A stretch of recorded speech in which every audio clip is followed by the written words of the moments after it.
নভেম্বরের শুরুতেই নজর রাখবো ঘাটালের দিকে, কারণ ঘাটালে জল যন্ত্রণা।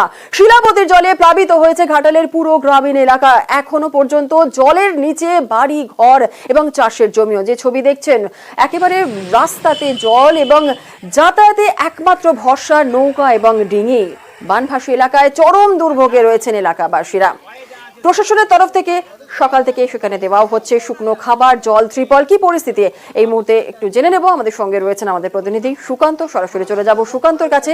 সুকান্ত, যে ছবি আমরা দেখছি জল নামার, তো এই মুহূর্তে যা ছবি আমরা দেখছি যে জল নামার কোনো অবস্থাই নেই, কিন্তু প্রশাসনের তরফ থেকে সকাল থেকেই খাবার দেওয়া হচ্ছে, দুর্গতদের পাশে রয়েছে প্রশাসন। কি ছবি এখন?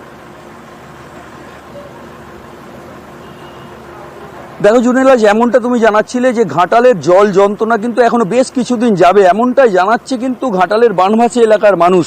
আর ঘাটাল পৌর এলাকায় এখনো কিন্তু প্লাবিত, গ্রামীণ এলাকাও প্লাবিত, নৌকা ডিঙি চলছে। কিন্তু প্রশাসনের পক্ষ থেকে, অর্থাৎ মুখ্যমন্ত্রী কয়েকদিন আগেই ঘাটাল সফর করে গিয়েছেন। তিনি কিন্তু বার্তা দিয়েছিলেন বা নির্দেশ দিয়েছিলেন যে যাতে করে বন্যা কবলিত এলাকার মানুষের পানীয় জল এবং শুকনো খাবার থেকে অন্যান্য পরিষেবা যেন ঠিকঠাক পায়, সেই দিকে কিন্তু তৎপর রয়েছে জেলা প্রশাসন। শুধু জেলা প্রশাসন নয়, প্রশাসনিক ছাড়াও এখানে দলীয়ভাবেও বিভিন্নভাবে ত্রাণ পৌঁছে দেওয়া হচ্ছে এলাকায় এলাকায়। প্রত্যন্ত গ্রামে কিন্তু বাড়িতে বাড়িতে গিয়ে ত্রাণ পৌঁছে দেওয়া হচ্ছে। আমরা এখন রয়েছি ঘাটাল থানার সামনে।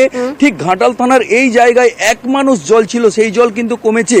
এই ঘাটাল থানা কিন্তু প্লাবিত হয়েছিল, সারি সারি যে গাড়ি ঘাটাল থানার সামনে, এই গাড়িগুলি কিন্তু ডুবেছিল। সেই ছবি আমরা নিউজ 18 বাংলার পর্দায় দেখিয়েছিলাম। আর কিছুটা হলেও জল কমেছে, এখনো কিন্তু ঘাটাল থানার সামনে জল রয়েছে। এই থানাকে অস্থায়ীভাবে সরিয়ে নিয়ে যাওয়া হয়েছিল। এখন ঘাটাল থানার সামনে ফায়ার ব্রিগেড হেলথ ক্যাম্পও তো বসেছে দেখা যাচ্ছে। আরেকবার যদি প্রশ্নটা করো সুকান্ত, আমরা যে ছবি দেখছি হেলথ ক্যাম্পও বসেছে, সেখানে মেডিসিন দেওয়া হচ্ছে, প্রেসক্রিপশন লেখা হচ্ছে, চেক আপ হচ্ছে। একটু সেই বিষয়ে জানতে চাইবো, কি ছবি সেখানকার এখন?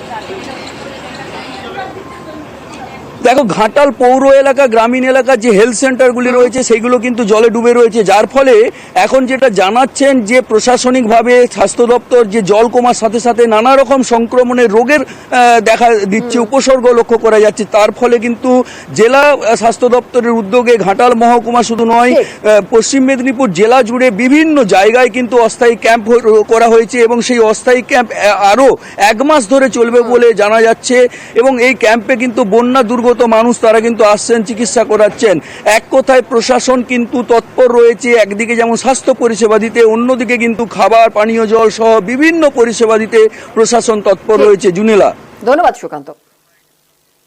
জল কমছে কিন্তু ঘর টর তো সব ডুবে গেছে, একতলা ডুবে গেছে। ছাদেন ছিল, আমি ছাদ থাকতে নেমেছি আর কি, জলটা যেতে ছাদ থাকতে নেমেছি। মানুষের জন্য একটা বাড়িতে যেটা প্রয়োজন সেই প্যাকেট একসঙ্গে করে দেওয়া হচ্ছে। এই মুহূর্তে রেশন ঠিকমতো তুলতে পারছে না, তাই অতি দ্রুত তাদের কাছে অন্ততপক্ষে 2-1 দিনের খাবার অতি দ্রুত পৌঁছে দিতে হবে। এটা কন্টিনিউয়াস প্রসেস, বন্যা যতদিন থাকবে ততদিন চলবে। বিবিসির জলে এখনো কাটেনি দুর্ভোগ, আর ঘাটাল পুরো এলাকায় 13টি ওয়ার্ড পুরোপুরি জলমগ্ন। প্লাবনের জলে ডুবেছে একাধিক স্কুল, ভাসছে অঙ্গনওয়াড়ি কেন্দ্র, হেলথ সেন্টারও। ত্রাণ শিবিরের মধ্যেই চলছে পড়াশোনা। বন্যা পরিস্থিতিতে ত্রাণ বিলের পাশাপাশি খোলা হয়েছে স্বাস্থ্য শিবিরও। বন্যায় কি ঘর ডুবে গেছে? তাহলে পড়াশোনা কিভাবে করছো? সবাই মিলে এখানে খাওয়া দাওয়া পড়াশোনা সবই আছো? স্কুল এখনো মানে 2 মানুষ জল হতে পারে, সে বলতে এখনো 2 মানুষ জলের তলায় পড়ে আছে, সেটাও এখনো বুঝতে পারছি না আমরা কবে জল মরবে। আবার কাল থেকে নাকি বলছে নিম্নচাপ।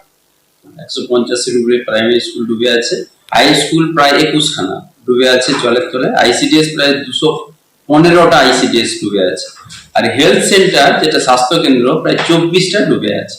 সবাই মিলে ঐক্যবদ্ধভাবে আমরা এটা কাউন্টার করছি। আশা করি আমরা দ্রুত এর থেকে নিষ্কৃতি পাবো।